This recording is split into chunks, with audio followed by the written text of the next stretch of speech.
قال اللہ تبارک و تعالی فی القرآن المجید والفرقان الحمید۔ قرآن پاک کی صورت نحل کی آیت نمبر 66 ہے، جس میں اللہ پاک نے اپنی نعمتوں میں سے ایک بہت بڑی نعمت کا ذکر فرمایا ہے۔ اللہ پاک فرماتا ہے وَإِنَّ لَكُمْ فِي الْأَنْعَامِ لَعِبْرَةً، اور بے شک تمہارے لیے ان مویشیوں میں بہت عبرت اور سبق ہے۔ یہ جو مال مویشی ہیں، اونٹ، گائے، بھینس، بکری، دمبا، ان میں ہمارے لیے اللہ پاک فرماتا ہے بہت سبق ہے اور عبرت ہے۔ وہ غور و فکر کرنے کی بات یہ ہے، نسقیکم مما فی بطونہ، ہم تمہیں ان کے پیٹوں سے وہ چیز پلاتے ہیں، من بین فرث و دم، جو ان کے گوبر اور ان کے خون کے درمیان ہے۔ وہ گوبر اور خون مال مویشیوں کے اندر ہے، پیٹوں میں ہے، اور ان دونوں چیزوں کے درمیان ایک چیز ایسی ہے، اللہ پاک فرماتا ہے کہ ہم تمہیں وہ پلاتے ہیں۔ وہ کیا ہے؟ لبنن خالصن، وہ خالص دودھ ہے، سائغن، اور وہ بڑا مزیدار ہے، خوش مزہ ہے، خوشگوار ہے، للشاربین، پینے والوں کے لیے۔ یہ جو حلال جانور ہیں، اونٹنی، گائے، بھینس، بکری، ان کے پیٹوں سے اللہ تعالی ہمیں دودھ عنایت فرماتا ہے۔ تو یہ کیا کھاتے ہیں؟ چارہ کھاتے ہیں، شٹالہ وغیرہ ہو گیا، چری ہوگی، اور کیا نام ہے، توڑی ونڈا، اس کا گتاوا، اور زمین کے اوپر اگی ہوئی گھاس، یہ کھاتے ہیں اور پانی پیتے ہیں۔ جو یہ کھاتے ہیں، جو پیتے ہیں، ان کا کچھ خون بن جاتا ہے اور کچھ گوبر بن جاتا ہے۔ خون اور گوبر دونوں چیزیں سائیڈ پہ ہوتی ہیں، درمیان میں اللہ پاک کی ذات نے دودھ رکھا ہے۔ دودھ نہ گوبر میں مکس ہوتا ہے اور نہ ہی گوبر دودھ میں مکس ہوتا ہے، اور دودھ نہ خون میں مکس ہوتا ہے اور نہ ہی خون دودھ میں مکس ہوتا ہے۔ یہ ہے اللہ تعالیٰ کی ذات کی قدرت کا کرشمہ۔ اور خدا فرماتا ہے خالصاً، میں تمہارے لیے خالص دودھ کا اہتمام کرتا ہوں ان کے پیٹوں سے۔ تو یہ اللہ تعالیٰ کی نعمتوں میں سے ایک نعمت ہے، اور یہ اللہ تعالیٰ کی ذات ہی ایسا کر سکتی ہے، کوئی بت، کوئی غیر خدا ایسا نہیں کر سکتا۔ سائغن، اور یہ دودھ بھی بڑا مزیدار ہوتا ہے۔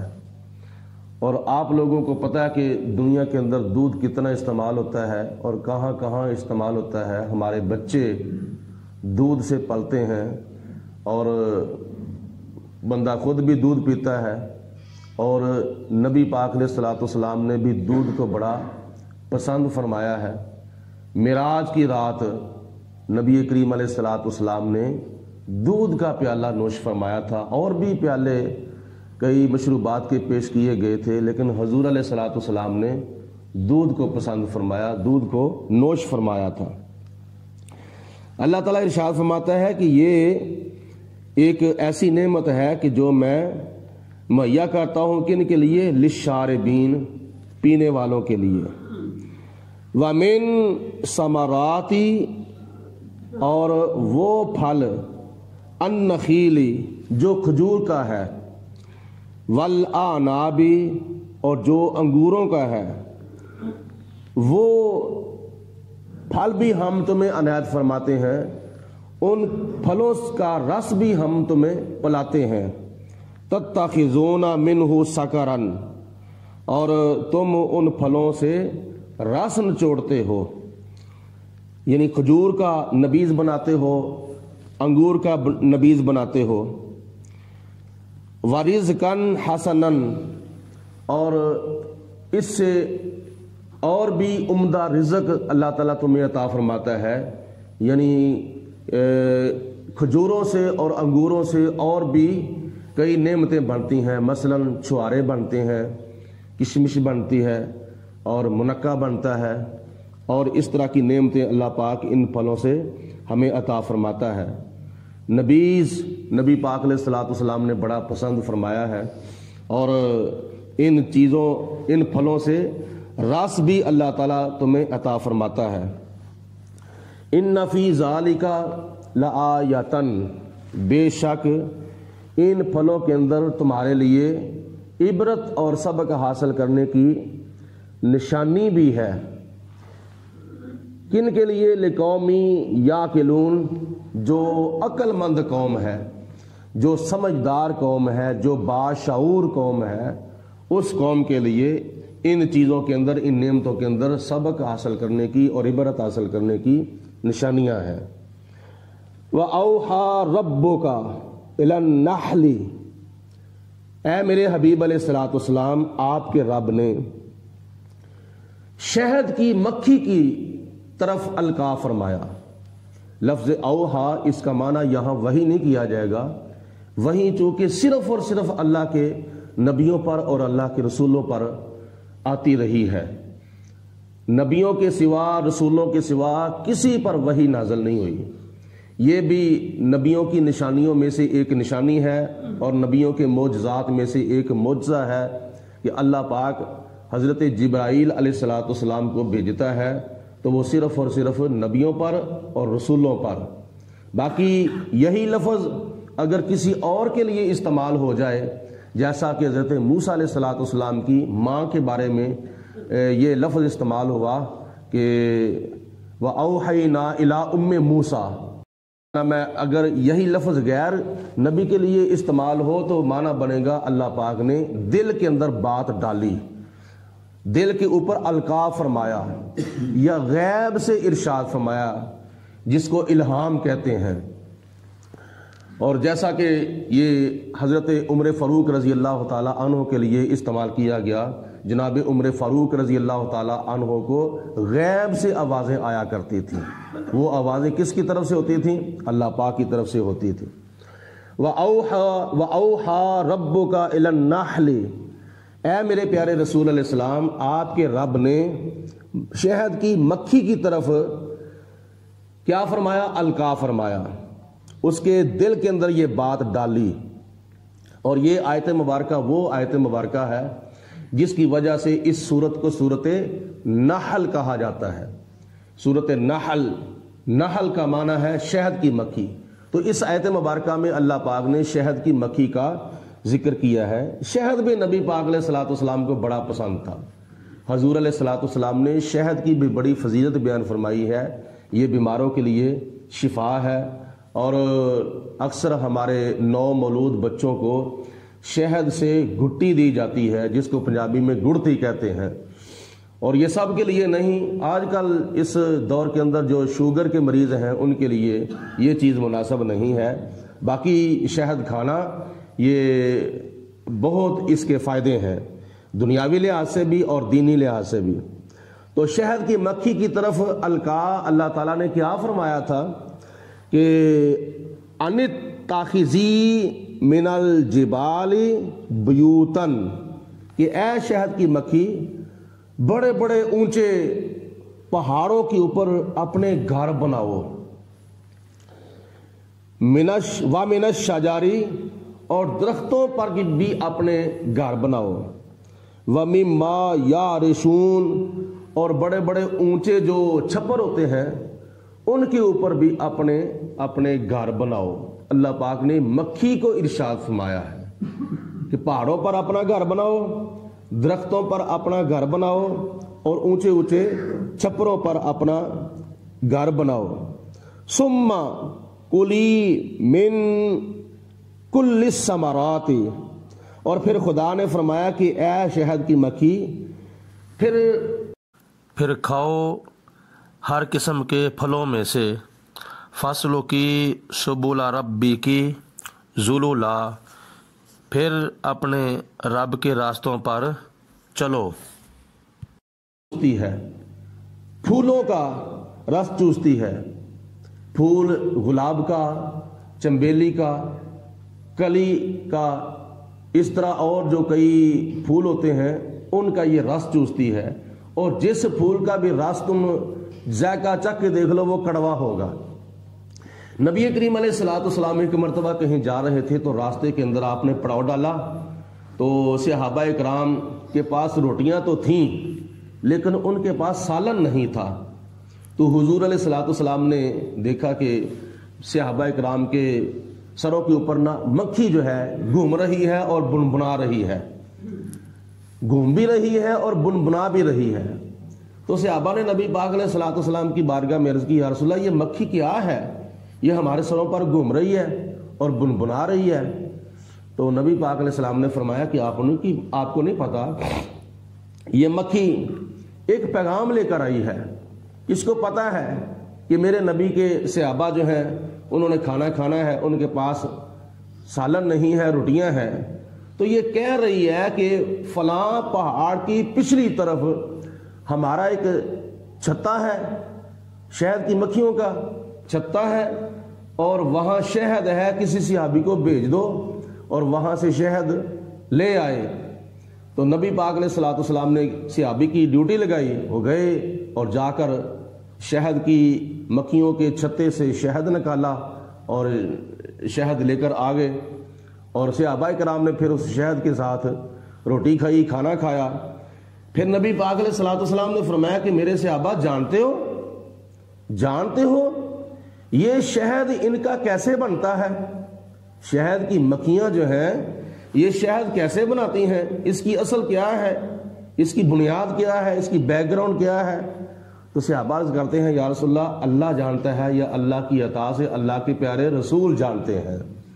تو نبی پاک علیہ السلام نے فرمایا سنو، پھر یہ کیا کرتی ہیں، مکھی نے مجھے عرض کیا ہے کہ ہم مختلف پھولوں کا رس چوستی ہیں، اور جب ان کا رس چوستی ہیں تو ساتھ ساتھ ہم آپ کے اوپر درود بھی پڑھتی ہیں۔ ہم مختلف پھولوں کا رس چوستی ہیں تو ہم اس کے ساتھ ساتھ آپ کے اوپر درود و سلام بھی پڑھتی ہیں۔ کیا پڑھتی ہیں؟ اللہم صلی علی سیدنا و مولانا محمد و بارک وسلم۔ کیا پڑھتے ہیں؟ الصلاۃ والسلام علیک یا رسول اللہ، یا ہم پنجابی میں کہتے ہیں کہ اردو میں کہتے ہیں دم بدم پڑھو درود، حضرت بھی ہیں یہاں موجود، بے شک محمد مصطفیٰ صلی علی نبینا صلی علی محمد۔ درود کسی زبان میں بھی پڑھا جا سکتا ہے، نماز صرف اور صرف عربی میں پڑھی جائے گی۔ اگر کوئی اردو میں نماز پڑھتا ہے تو اس کی نماز نہیں ہوگی، اگر کوئی پشتو میں نماز پڑھتا ہے تو اس کی نماز نہیں ہوگی، اگر کوئی انگلش میں نماز پڑھتا ہے تو نماز نہیں ہوگی، دنیا کی کسی زبان میں نماز پڑھتا ہے تو نماز نہیں ہوگی، اس کی ترجمے کے ساتھ پڑھتا ہے تو نماز نہیں ہوگی۔ نماز اگر ہوگی تو عربی میں نماز ہوگی، اللہ اکبر سبحانک اللہم و بحمدک و تبارک اسمک و تعالی جدک و لا الہ غیرک۔ اگر سورۃ فاتحہ ہے، کل شریف ہے، تسبیحات ہے اور تکبیرات ہیں، اتحیات ہے، درود شریف ہے، دعا ہے۔ اگر کوئی عربی میں پڑھتا ہے تو پھر اس کی نماز ہوگی، اس دنیا کی کسی اور زبان میں اس عربی کا ترجمہ پڑھتے ہوئے نماز پڑھتا ہے تو نماز نہیں ہوگی۔ درود ایسا ایک وظیفہ ہے کہ دنیا کی کسی زبان میں بھی پڑھا جائے اللہ تعالیٰ اس کو قبول فرما لیتا ہے۔ پنجابی میں پڑھو درود شریف پھر بھی قبول، اردو میں پڑھو پھر بھی قبول، پشتو میں پڑھو پھر بھی قبول، فارسی میں پڑھو پھر بھی قبول، فرانسیسی میں پڑھو پھر بھی قبول، رومی میں پڑھو پھر بھی قبول، چینی میں پڑھو پھر بھی قبول۔ تو درود شریف عربی میں بھی پڑھا جا سکتا ہے اور دنیا کی کسی اور زبان میں بھی پڑھا جا سکتا ہے۔ تو مکھیاں اپنی زبان میں درود پڑھتی ہیں، تو مکھیاں کہتی ہیں کہ یا رسول اللہ ہم اپنی زبان میں آپ کے اوپر درود پڑھتی ہیں تو اس درود پاک کی برکت سے وہ جو پھولوں کا چوسا ہوا رس ہے وہ شہد کی شکل میں متشکل ہو جاتا ہے۔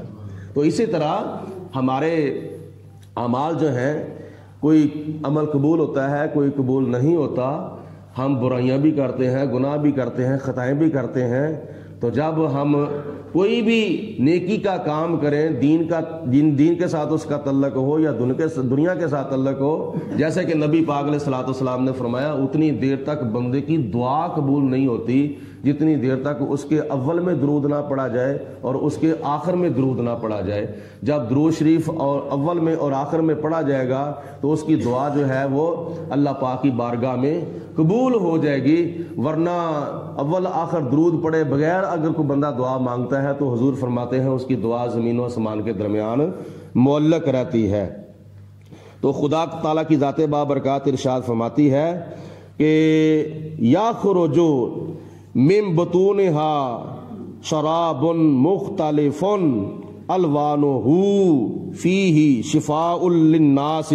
اللہ پاک فرماتا ہے کہ اس شہد کی مکھیوں کے پیٹوں سے خدا تعالیٰ تمہارے لیے شہد نکالتا ہے اور اس کے رنگ جو ہیں وہ مختلف ہوتے ہیں، اور اللہ پاک نے فرمایا فیہ شفاء للناس، لوگوں کے لیے اس شہد کے اندر شفا ہے۔ ان فی ذالک لآیۃ، اور اس نعمت کے اندر بھی سبق حاصل کرنے کی علامت ہے، عبرت حاصل کرنے کی علامت ہے، لقوم یتفکرون، اس قوم کے لیے جو غور و فکر کرتی ہے۔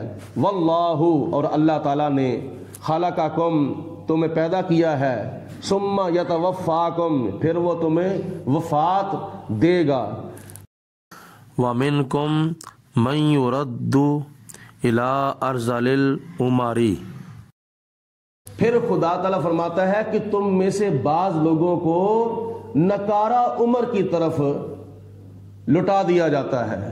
خدا نہ خواستہ اللہ پاک نہ کرے کوئی بندہ بوڑھا ہو جائے اور کیا نام ہے اس کے دماغ پر بھی اثر پڑ جاتا ہے، اس کی زبان پر بھی اثر پڑ جاتا ہے، اس کی آنکھوں پر بھی اثر پڑ جاتا ہے، تو پھر وہ نکارہ عمر کی طرف لوٹ جاتا ہے، یعنی وہ پھر اپنی اولاد کا، اپنے بہن بھائیوں کا، اپنی بیوی کا محتاج ہو جاتا ہے، پھر وہ خدمت کے قابل ہو جاتا ہے کہ اس کی خدمت کی جائے، بس نہ اس کی آنکھیں اتنی کام کرتی ہیں، نہ اس کی زبان اتنی کام کرتی ہے، نہ اس کا دماغ اتنا کام کرتا ہے، تو بس پھر وہ زندگی کے آخری مراحل میں ہوتا ہے، تو جس کی وجہ سے پھر دوسرے گھر والے بھی تنگ پڑ جاتے ہیں، حالانکہ ان کو تنگ نہیں پڑنا چاہیے، اس کی زیادہ سے زیادہ خدمت کرنی چاہیے، اگر کوئی زیادہ بولتا ہے تو کیا نام ہے اس کے ساتھ درگزر کرنی چاہیے۔ تو یہ اللہ تعالیٰ نے اپنے نبیوں کو اور اپنے رسولوں کو اس چیز سے پاک رکھا ہے، یعنی زندگی کے آخری دن تک بھی اللہ کے نبیوں کا دماغ، زبان، کان، آنکھیں، جسم کے اعضاء بالکل ظاہری باطنی سارے سلامت رہتے ہیں۔ وامین آگے فرمایا، اللہ پاک نے فرمایا لا یا لاما بعد علم شیئا، تاکہ وہ علم حاصل کرنے کے باوجود کچھ بھی نہ جانے۔ تو یہی وجہ ہوتی ہے کہ جب اس نے سب کچھ پڑھا بھی ہوتا ہے، سکول کا بھی پڑھا ہوتا ہے اور دین کا بھی پڑھا ہوتا ہے، لیکن زندگی کے آخری حصے میں بعض لوگوں کو بہت کچھ تقریباً سارے کا سارا بھول جاتا ہے، یہ ان کے بس کی بات نہیں ہوتی، اللہ پاک کی طرف سے امتحان ہوتا ہے۔ ان اللہ علیم قدیر، بے شک اللہ پاک بہت زیادہ بے حد جاننے والا بھی ہے اور بے حد قدرتوں والا بھی ہے۔ اللہ پاک کی ذات بابرکات ان آیات بینات کی ساری برکتیں ہمارے شامل حال فرمائے۔